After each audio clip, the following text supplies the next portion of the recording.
Hi everyone, back with Midler again, and we got to chapter 8.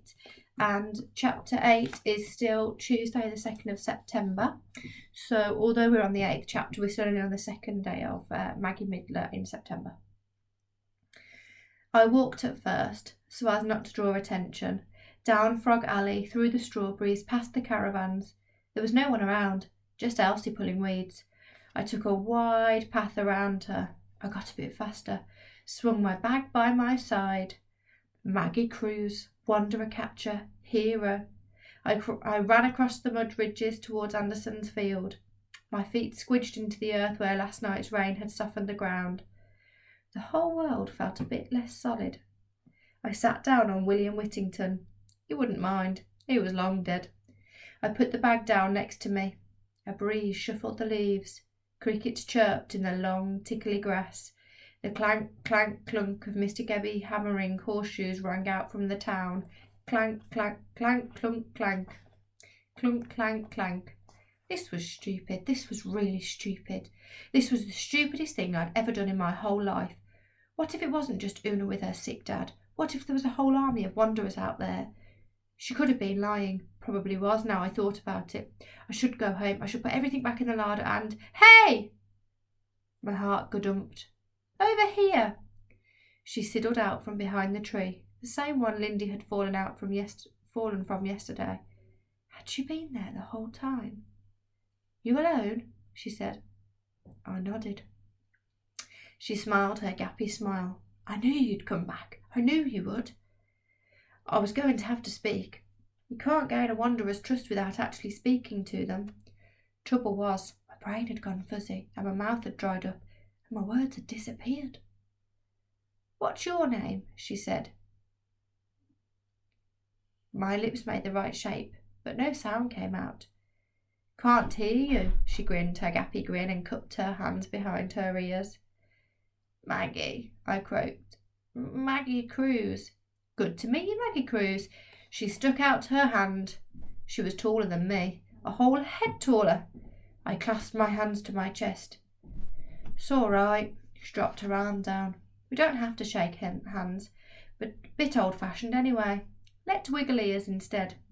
She stood right in front of me and lifted up the sides of her hair. Ready? She said. One step closer and we'd have been touching noses. My heart kicked at my rib cage. What would Jed do? What would Lindy do? What would any of the brave eldists do? No idea. Ready, I whispered. Here goes then. She stared right at me, and her ears wiggled up and down all by themselves, without anything else moving at all. Your turn, she said. Didn't need to hold my hair up. Mum had cut it short, first day of every month. Long hair just gets in the way. I clamped my teeth together and wiggled. My whole face crunched and scrunched, but my ears stayed completely still. Una grinned. Hard, isn't it? Hold on, watch this. She lifted one ear, then the other, changing sides.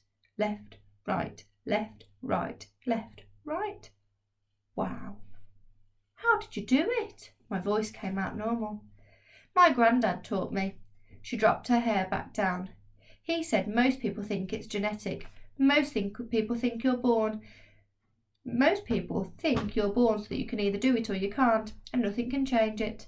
They're wrong, though. You can learn. Anyone can. You just got to know how. Want me to show you? Her grin again.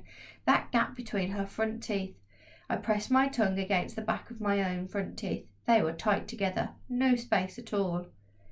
Yes, I said. Yes, please. I held out the bag. This is for you and your dad. She took it and our fingers touched. Wanderer skin. Felt just like normal. She looked inside. There's no antibiotics, I said. Not yet. I think I can get some, though. My dad's a nurse. Her eyes glistened with tears again, like they did yesterday. This is so kind, Maggie, she said. I'm so lucky I met you. Thank you, thank you. It's okay. Come on, let's go over there behind those walls. She set off alongside the hawthorn towards the old church. We'll be well hidden. I'll give you your first lesson in ear wiggling. I took a deep breath and followed. We squashed down some grass to sit on, near where the newer gravestones are. There were the 3 Wetherall graves, all in a tidy row, not overgrown like the others, but clean and neat and tended. She put her fingers either side of my head. Excuse me. Oh, I seem to yawn more when I read to you. She put her fingers either side of my head, just above my ears. There are little muscles up here. Can you feel them? I shouldn't be here. I shouldn't be talking to her. I shouldn't be letting her touch me. She's dirty. But running away wasn't going to make me a hero, was it? Kind of, I said. Everyone's got them. We're just not used to using them. Try and move my fingers. Go on, try. My shoulders moved, my eyes moved, my mouth moved, and my nose moved. Everything moved apart from the bits I was supposed to be moving. I can't. Of course you can. You just need to practice, that's all. Here, put your fingers where mine are. That's it. Then try and move them. Do a little bit every day. The muscles will get stronger. I tried again with my own fingers there this time. Still didn't work. We sat back against the wall. How old are you, Maggie? 11, I said. How about you? About the same, I suppose. She pulled a long piece of grass, twisted it round her fingers. My dad doesn't take much notice of stuff like that, so I'm not sure. Not too sure? How could you not know how old you are? Have you got a birthday? She said. Of course, 15th of November. Everyone's got a birthday. I haven't. I'd like one though. Hey, maybe mine could be the 15th of November too. She tucked her hair behind her ear. It fell straight back out. It's months away though. Maybe I'll make it sooner. How about this week?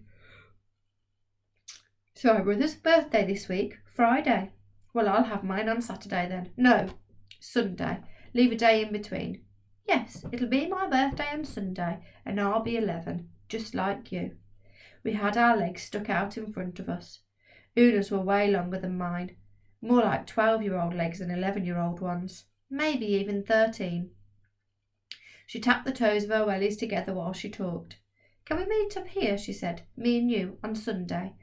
We could, do whatever it is you do on birthdays.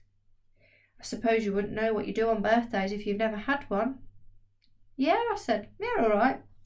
She wanted to see me again. I was doing it. Me, Maggie Midler. I was catching a wanderer. She wasn't what I expected, though. She was dirty for certain, mud caked into the creases in her knees and black crescents all in her fingernails. She didn't have my mum coming at her She didn't have my mum coming at her with a hard brush and a bar of carbolic soap every Sunday night, that's for sure. But she didn't seem very dangerous. Maggie, Una picked up the bag. Do you mind if I go now? I'll give you another ear-wiggling lesson another day, I promise I will. It's just that my dad, he's really hungry. I'd like to get this food back to him. Oh, yeah, of course. It's been fun, though. She stood up and brushed off her dirty dress. It's ages since I had any friends. Friends? And don't worry about the ear-wiggling. Takes a lot of practice. Took me a full month before I got anywhere at all. If you've got a mirror, use that. She slung the bag over her shoulder.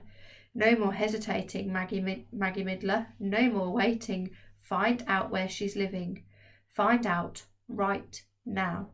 I'll bring more food, I said. Where can I My throat clogged up. I coughed. I tried again.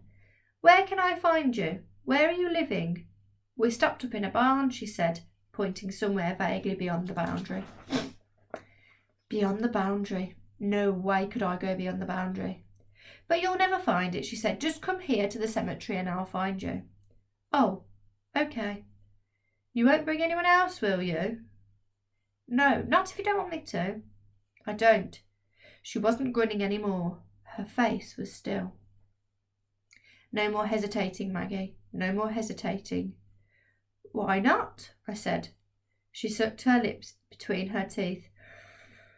Looked at the ground. People in town can be dangerous sometimes, that's all. Us? Dangerous? If we're so dangerous, I said, why are you here? I really need help. My dad's hurt his leg and he's getting a fever and he can't hunt. He can't even travel, which is why we're stuck at the barn. We're so hungry, and when I saw you help that girl, the one who fell out of the tree, I figured you and those boys, Jed and Trig, they're my brothers. Yeah, you and your brothers, you seem different, the sort of people who might help. I picked at the skin on the side of my thumbnail. Thanks so much for this, Maggie. Una patted the bag. You're the best. I'll bring your bag back, promise. Will you come again soon? Sooner than Sunday. Yeah, okay. She squeezed through the thinnest part of the hawthorn hedge beyond the boundary. The grass looked brighter out there, fresher. Maybe it was just the sun. Bye, Maggie. She clomped away from the boundary in her almost red wellies, through the brighter, fresher grass. When she reached the forest, the brown of her dress and the yellow of her hair merged into the branches till I couldn't tell what was Una any more and what was trees. I sat down on William Whittington, chin in hands, elbows on knees. I'd done it. I'd met with a wanderer, and I was going to see her again. Mr. Gebbie clanked and clunked, the crickets buzzed and clicked and hopped, the breeze shuffled, the leaves, dead relatives, whispering in their graves. Whispering and watching. So there is chapter 8, and tomorrow we'll go on to chapter 9, where I've just noticed we get to go on to the next day, Wednesday the 3rd of September. So she's managed to get some food to Una the Wanderer girl, and Una's been trying to teach her how to wiggle her ears up and down. I can't do it. My whole face moves just like Maggie's. No, makes me poor silly faces. I wonder if you can move those muscles to make your ears wiggle. And then tune in, see if you can practice at home, and then tune in tomorrow ready for chapter 9 of The Wiggler.